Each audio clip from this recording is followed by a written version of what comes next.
Ladies and gentlemen, the American Broadcasting Company brings transcribed to its entire network one of radio's most unusual programs. Pat Novak, for hire.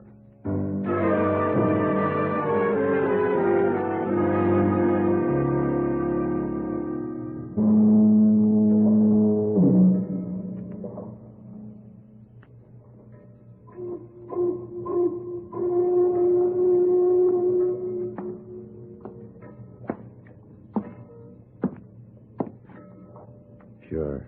I'm Pat Novak. For hire.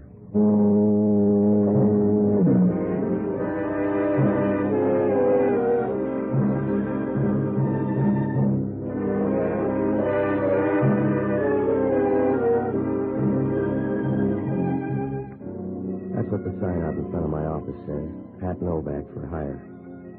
Down on the waterfront in San Francisco, you always bite off more than you can chew. It's tough on your windpipe, but you don't go hungry. And down here, a lot of people figure it's better to be a fat guy in a graveyard than a thin guy in a stew. That way, you can be sure of a tight fit. Oh, I rent boats and do anything else that makes a sound like money. It works out all right, if your mother doesn't mind you coming home for Easter in a box. I found that out Wednesday night, about 9 o'clock. I closed the shop early, and I came home to read. It wasn't a bad book if you ever wanted to start a forest fire. It was one of those historical things, and the girl in it wandered around like a meat grinder in ribbons. Well, it was moving along all right. She was just getting her second wind before going after the world's record when the door to my apartment opened and the place began to get kind of crowded. From where I sat, the crowd looked good. She sauntered in, moving slowly from side to side like 118 pounds of warm smoke. Her voice was all right, too. It reminded you of a furnace full of marshmallows. Good evening. Yeah, thanks for knocking. I don't think you mind my coming in without warning. No, I get the cabbage smell from next door the same way. Does it pay to be that polite, Mr. Novak? Saves you the trouble saying please. What's on your mind? That bottle in front of you. Will you pour me a drink? No, I won't. You'll save dough if you look up a bartender. All right. I came to use you instead of your whiskey anyway. Let's hear. My name is Lee Underwood. I'll give you $300 to do something for me. It'll only take an hour. That's too much dough unless it's murder, and if it is murder, it's not enough dough. Are you afraid? I just don't like paid murder. I told you. When you get caught, the pain gets expensive. If it were murder, I'd do it myself. Mr. Novak, I want you to frighten someone for me. Why don't you hire a friend? Are they too pretty? It's a man named Dixie Gillian. You'll find him in an office down on Folsom Street at this address. I promise nothing will happen to you. That's what they told Benedict Arnold. You'll be in this office until 11 tonight. I want you to go in and see him. Tell him you're from Adrian, and that he's to get out of town by tomorrow noon. Suppose he wants to put it off. He won't. Don't let him know who hired you. Just tell him Adrian said to leave. Look, lady, you better go on home. For $300, I won't buy a tissue paper plot. Now tell me more or say goodbye. There's not much more I can tell you, except there won't be any trouble. He's a rotten little beast, and I want him frightened badly. Why? He's been bothering my sister. Why doesn't he bother you? Because I bother back too fast. You want the $300, Mr. Novak? Yeah, it's going to be a long summer. Put it on the table. Good. And you'll need this, too. No, you keep that. I don't want a gun. It's empty. Don't worry. See? No shells. It's perfectly safe. Now, look, sis, I got a nasty disposition. You can rent that for $300, but if you want more, find a gunsel. I don't want you to be a gunsel. That's why I want you to use this gun. I know it's empty. Use it on Dixie and you'll scare fast. It's just a way to save some breath. All right. It's your $300. You'd better go now. Yeah, wait till I get a code with you. If your doorbell rings, don't play mouse. Oh? Because I may look you up. Am I too young to ask why? Because if anything goes wrong, I'll be around looking for you. And from there on, it won't be nice. I'll dirty you up like a locker room towel. Relax, Patsy. You'll never learn to fall in love that way.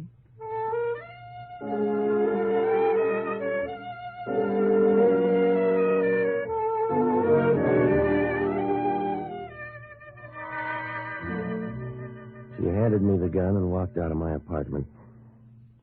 Seeing her leave made you feel like Frank Buck losing an argument. She walked with a nice, easy swing of a satisfied leopard. And for a small leopard, she had pretty good spots, too. Well, I put the gun in my overcoat pocket and I went down to Folsom Street. The address was down near the bridge entrance, and the street was deserted except for a couple of winos near the corner trying to buy back 1926 at $1 a jug. I stopped in front of the place. It was a machinery company, and I could see a light burning in the back. I began to walk through the place. It was so quiet you could hear a worm with whooping cough, and there were enough shadows around to keep a ghost happy for years. When I got to the office back in the corner, through the glass, I could see a man sitting at the desk. When I opened the door and walked in, he didn't seem surprised. Come on in, mister. You're bad on noise. Yeah? That's right. You make too much for a thief and not enough for a customer. What do you want? About 10 words, if you're Dixie Gillian. Go ahead. You better look up a timetable. What makes you that tough? This. Oh. Well, you look tougher with a gun. Does it make you talk faster? Now, look, I'm going to say it slow, mister. Pack up your rompers and get out. Is that you talking or somebody else? I'm just the guy with a gun. Adrian does the talking. And he says get out. That's right. You got the whole message now. All right, you told me, so wander out and spend your dough. I will. Oh, you'll need part of it, though. Because I'm going to give you an answer for Adrian. I'm going to take that gun away from you, mister. You can pick the pieces out of your head on the way home. You better stand back or I'll share it with you. You got your offer, mister. Let's see you make good. Oh, save your muscle, fella. Drop that gun. Save your muscle, fella. The gun's empty. Somebody fooled us, mister. Sometimes you can get a home run with a half swing. That's the way it was this time. He couldn't have made it with a prayer book in both hands. He slid down to the floor and trembled for a minute and then flattened out like a leaf in a pool of water. Just before he died, he grabbed his side as if he didn't like the way it hurt. And then he didn't care. I rolled him on his back and let him look at the ceiling. His eyes were open, and he looked surprised, like a guy who didn't figure on a change in the weather. There was a scar that ran across his forehead and dug deep into his hairline. And he was lying there with a bunch of pink gum showing, as if he was trying to pick up a few bucks with a toothpaste ad. Well, I didn't have time to tell him how sorry I was, because if homicide caught me here, I'd have about as much chance as a canary in a basement full of cats. I started for the door, but right then I knew I could start ordering birdseed. It was Hellman, and he walked over to look at the body. Hello, Novak. The guy looks embarrassed. Yeah, I guess he is, Hellman. What's he doing dead? Putting in a beef somewhere, I guess. He rates it. He'll like you for that, Novak. How'd it happen? A team play. We worked it out together. But you got the gun. That's right. I got the gun. Yeah. You feel like a bet? No, just keep stealing the old way. You know how I feel, Novak? You feel flabby to anybody else, but to yourself, I suppose you feel good. Look, I walked in here with a gun. There was some quick fight talk, and I killed him, but it's still not a good rap. I can get a long price on it for you, Novak. I'll bet you can, Hellman. You can give me a bad deal, but part of the time it'll be from the other side of the deck. Worse than that, Novak. It'll be all the time. I want to watch you because I think you're going to be a crybaby. I'm going to scream if that's what you mean, Hellman. I'm going to scream about a gal that sent me in here with an empty gun. That's a big hole for a cap pistol, Novak. I got a last-minute curve. It was empty once. Yeah, that's the only way they make a gun. I don't want you for an hour ago. I want you for this dead guy on the floor. All right. I told you I didn't come in here to kill the guy. I don't know him. He may even be a good guy. I'm sorry he's dead. All right, Novak. Just wait a few weeks. You can tell him personally.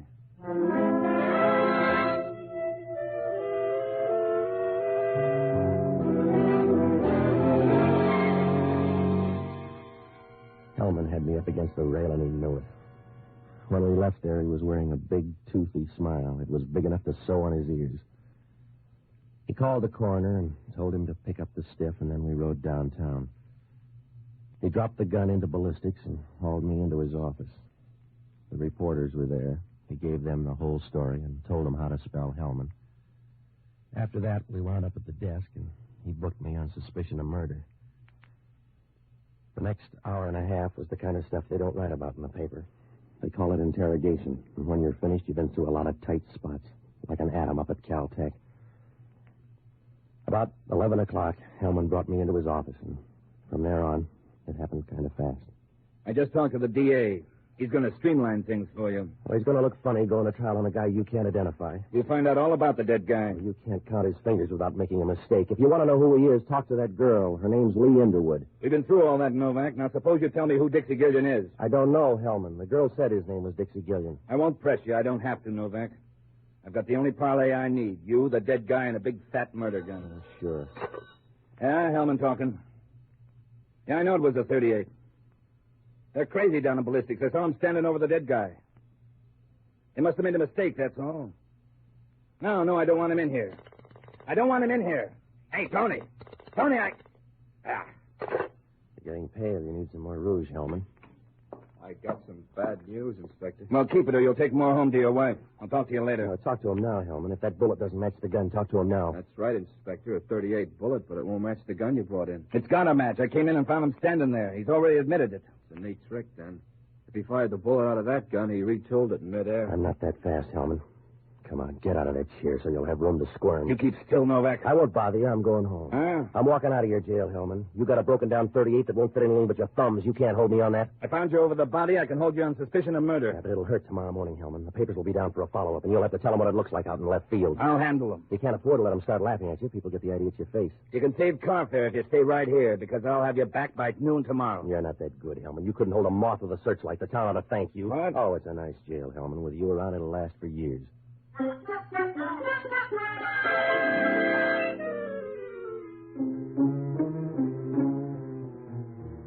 When I walked out of headquarters, I had a nice mess to juggle. It was like trying to walk the baby on a floor full of marbles. If things didn't add up for Hellman, they weren't going to do any better for me. I knew that gun I had went off. If it did, what happened to the bullet, and where did the other one come from? And why weren't there two shots? Well, I couldn't put my finger on a thing, and nothing added up. It was like trying to follow a grain of rice in a Shanghai suburb. So I looked up Lee Underwood's address, and I went by her apartment. The girl downstairs told me that she worked at a nightclub out on the Bay Shore Highway. Well, I had to hit a couple of places, so I looked up the only honest guy I know, an ex-doctor and a boozer by the name of Jocko Madigan. A good man until he began to figure the last drink in the bottle is just as easy to get at as the first. I found him in a little leather-trimmed sink on Powell Street. It was a grimy little hole where they washed the glasses once a week in stale beer. But Jocko was more at home than a vulture in Calcutta. Ah, Patsy, you're just in time to celebrate my return to health. Something mild for Mr. Novak. A double stinger, perhaps. No, forget it, Jocko. I got to talk to you. Patsy, I've just passed through a crisis. A few minutes ago, they set before me a glass with a woman's lipstick all around the rim. All right, Jocko. I took one gulp and looked at the glass, and in this dim light, I thought I was bleeding to death. It took them 10 minutes and 3 mirrors to calm me down. Jocko, I'm in trouble. You got to help me. But they washed the glass for me in ammonia. They must have left a little ammonia in the glass because the next drink had a very odd tang about it. I've had 3 more just like it, a sort of ammonia Collins. All right. So far, they've been using domestic ammonia. When the imported stuff comes in, I may give up whiskey altogether. Calm down, will you, Jocko? I got a bum shake tonight. Yes? I either killed a guy or thought I did. That uses up the alternatives. What are you doing now, taking a vote? I got hired to scare a guy down on Folsom Street. 10 minutes later, the guy was dead. Patsy, you take your work too seriously. Couldn't you have just scared him into a lingering illness instead of killing him? One of the props was an empty gun. Only when the fight came, it grew bullets. Hellman walked in right after on a telephone tip. What are you doing out of the gas chamber? The whole thing backfired down at headquarters. The bullet and the phony gun wouldn't match. Oh, it doesn't add up, Jocko. That call to Hellman's a tip-off. I was framed, but why wasn't I framed all the way? Who is the dead man? Oh, just a guy with a falling blood count. His name was supposed to be Dixie Gillian, but there's no identification and no record on him. You shouldn't have hired out as a gunslinger. I told you I didn't hire out as a gunslinger. It was somebody else's idea. You have no conscience, Patsy. It's just a sort of soap opera rule of thumb you put into practice now and then, but no real conscience. You'd let a dying woman lie in the middle of the highway unless her head was resting on a pile of savings bonds. All right, Jocko. I'll try with you later. I need help now. What sort of help? I want you to break into a girl's apartment. Yes? Don't worry. She won't be home. Is that supposed to be an incentive? It's at this address here, up on O'Farrell. Her name is Lee Underwood. She's the one who hired me. If the girl's not there, what am I supposed to find? Anything that'll connect her with the dead man. He's a big guy with a scar. That doesn't help much. You can't miss. Go through the desk and drawers. Pick up everything you can, will you? And leave a message at my place. As soon as I finish this drink. Oh, hurry up, will you, Jocko? Leave the glass alone and get going. Don't rush me. Hurry up, will you? The glass is empty anyway. Yes, that's what you thought about that gun, but the fellow got an awful jolt out of it. Good night, lover.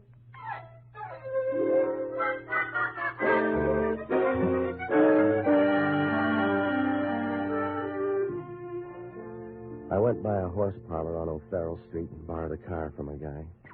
It was after midnight when I started down the Bayshore Highway, and about a half hour later, I pulled up in front of the Cat's Paw. It was a long, rambling place on the left side of the road.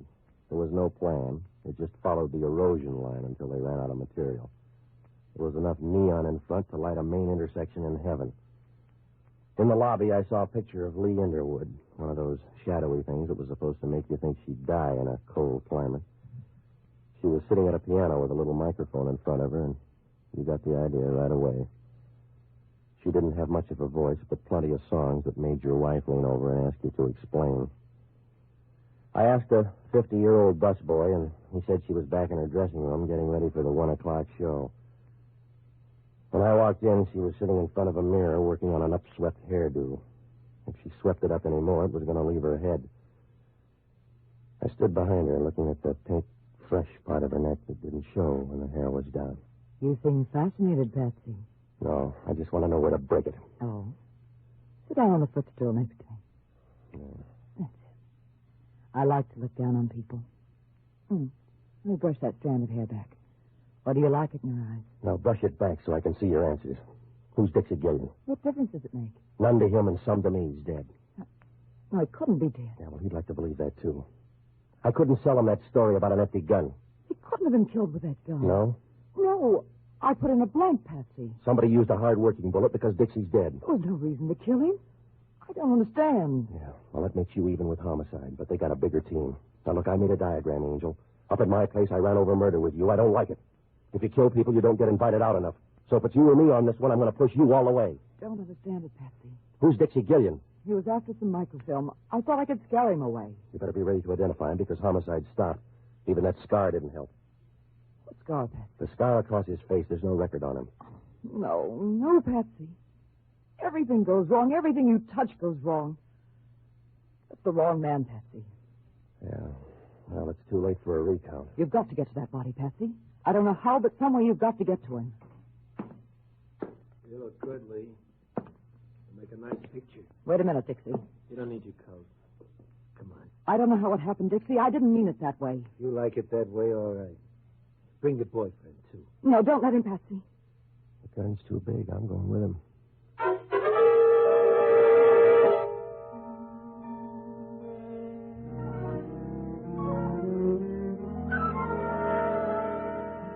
It was a short trip. He led us out of the dressing room and down a thin hall to the back door. On the way past the kitchen, you could smell onions and used grease, and that's about all you noticed except the sound of a jukebox somewhere out in front and somebody laughing in a loud, mirthless way. When we got to the door, it was raining outside. We walked about 40 feet over near some trees where the dark was working overtime, and the gunsel made her stop. Pick your spot, Lee. You can't be that crazy, Dixie.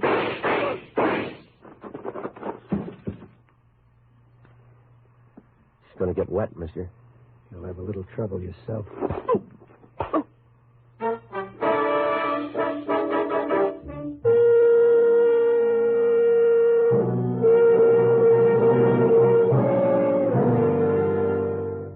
When I woke up, it was still raining. I was lying on top of the mud like a stubborn seed. My wallet was gone, and the gunsel had ripped open my pockets. I stood up and walked over for a last look at Lee. The rain had washed the makeup off her face, and she looked small and tired as she lay there, like a broken doll that had been tossed out in the rain. I guess she was. Well, I got to my car, and I drove back to town. I checked my place, but there was no word from Jocko, so I went up to Lee's apartment. When I opened the door, the room was dark, but I knew somebody was on the rug. Either that or they'd varnished the floor with bourbon. I flipped on the light and bent over Jocko. Hey. Wake up, Jocko. All right, Jocko. Come on, wake up. Come on. A little ammonia, I think, would bring me around. What happened? I was sapped, I guess. Everybody's got the same act tonight. Help me up. Where have you been? I went down to meet the girl. Where'd you meet her? In a swimming pool? I've been in the rain all night. She's going to stay longer. What'd you find out? The fellow with the scar is her husband. Yeah? There's a picture in the desk. Are there any more pictures? A few. Take a look. Where, in In here? Yes. Well. Who's he? It must be Dixie Gillian. He was down to pay off a debt tonight. She called him Dixie once. There's a note with that name and an address in the other drawer. He's our boy. We better get up there. Not if he's already killed 2 other people. We can't wait for Hellman. If he gets away, I'm all through. I won't have a leg to stand on. That's my point. When the other fellow gets through with us, we won't have much standing to do.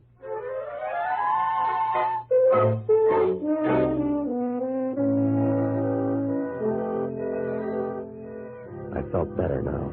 Gillian was the only guy left in the picture, so I dragged Jocko up to his place. It was an apartment up on Post Street. The elevator operator took us up to the 8th floor and said that Gillian had come in a few minutes before. There was no answer, so we tried the door, and it was open. Jocko didn't like the idea. Patsy, this is folly. Risking my life is one of the bravest things you do. Keep still, Jocko. What are we supposed to do? The door was open, wasn't it? Saw a lot of graves, but I've never been tempted. Hey, look at the furniture. There's been a fight in here. I'll look in here. You check in the bedroom, huh? Well, if I'm not right back, don't expect me at all. All right.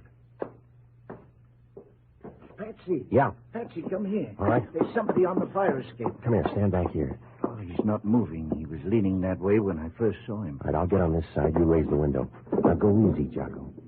Can you see him from there? Raise it a little more. All right. He's still leaning there. I can reach out. All right, watch yourself. If he's kidding, you'll lose an arm. I got it. Good. Raise the window more. Take. Patsy, he's falling. Give me a hand. Oh, here, let me through there. Oh, it's too late. I can't hold it. Hang on, Jocko. He's falling. Oh, I'm sorry. Well, he was probably dead anyway. If he wasn't, that was a step in the right direction.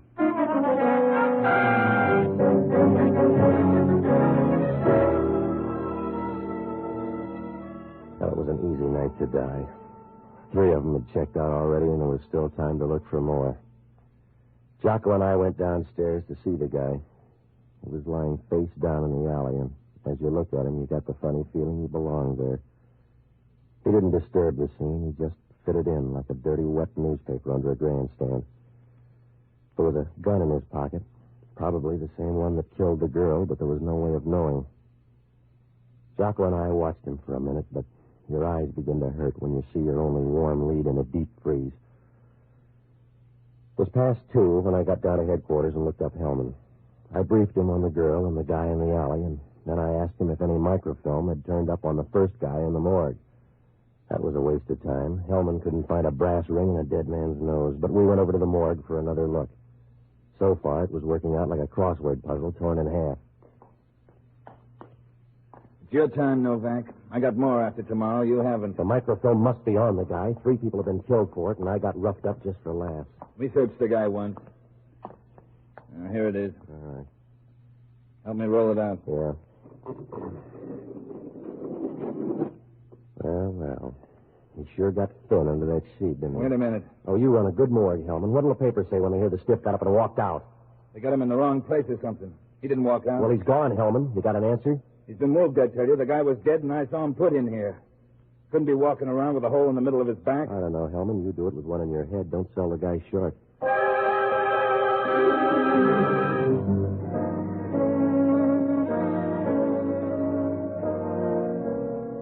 When Hellman found out the body was gone, he stood there and stared at the empty slab. And then he started looking around in a nervous way, like a man trying to find a sugar bowl at a restaurant counter. A few minutes later, he turned and walked out of the morgue, and we were halfway downtown when it happened. It must have hit us at the same time, sharp and quick, like a piece of candy in a bad tooth.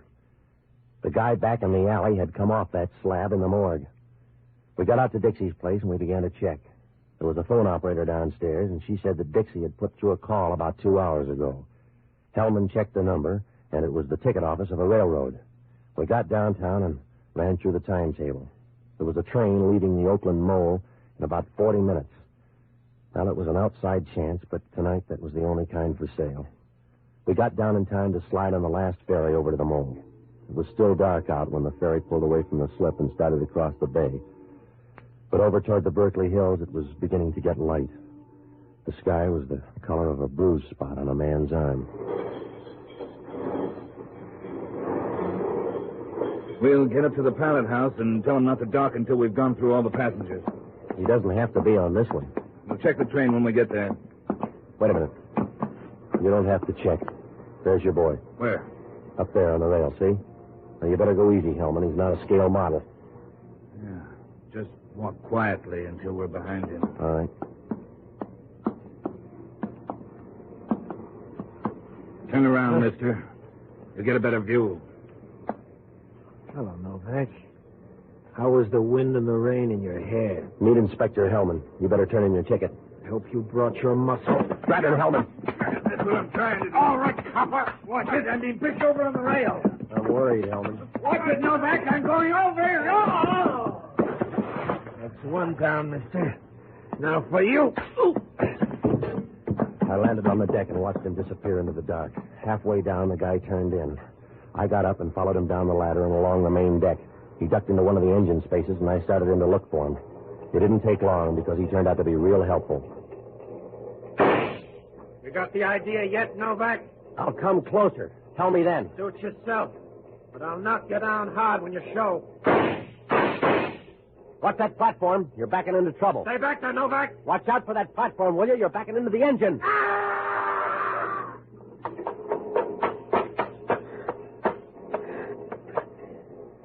I kind of wound up last, huh? Yeah, that's the way it looks. Did you get the microfilm? Yeah. I got a big hurt. Does it show? A little. Yeah. It's been a long night, Novak. Huh? Yeah, but your worries are over. It's almost dawn. I don't know if I can use it. But I'll give it to you.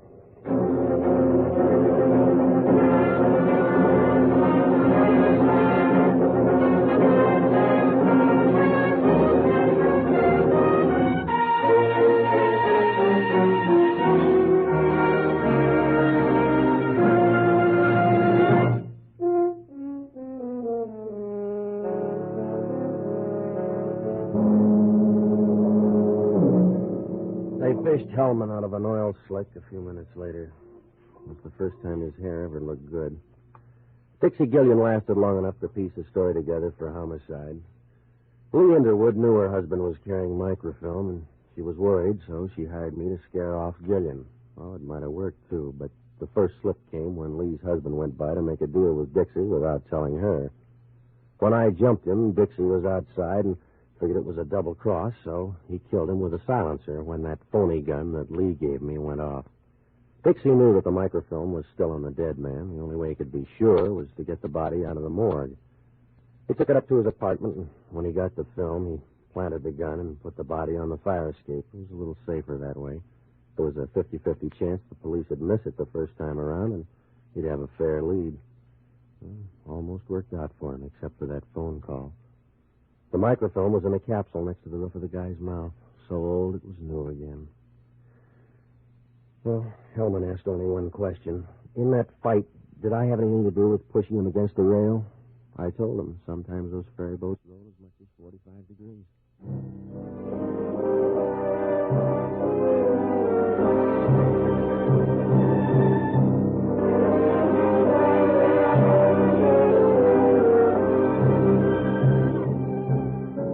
The American Broadcasting Company has just brought you the 10th of a new series, Pat Novak for Hire, starring Jack Webb. Pat Novak is produced and directed by William B. Rousseau. Jocko Madigan is played by Tudor Owen. Inspector Hellman is played by Raymond Burr. Music was composed and conducted by Basil Adlam. Be with us again next week, when over most of these same ABC stations we'll bring you Pat Novak for Hire. This program came to you transcribed from Hollywood. This is ABC, the American Broadcasting Company.